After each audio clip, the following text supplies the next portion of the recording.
Appendix, tutorial, and instructions. Lastly, there is an appendix which includes assumptions and references.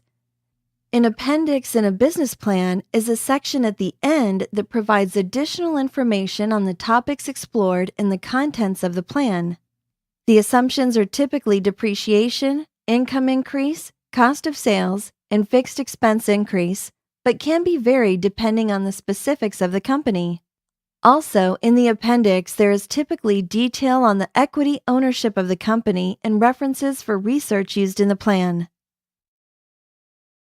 The template has an appendix pasted into the business plan Word document. The assumptions are taken from the Excel worksheets, and users can paste in their own specific assumptions based on their exact venture after completing the Excel workbook. Users of the plugin plan template and its accompanying Excel workbook are welcome to use the sample figures as a guide to create their own appendix.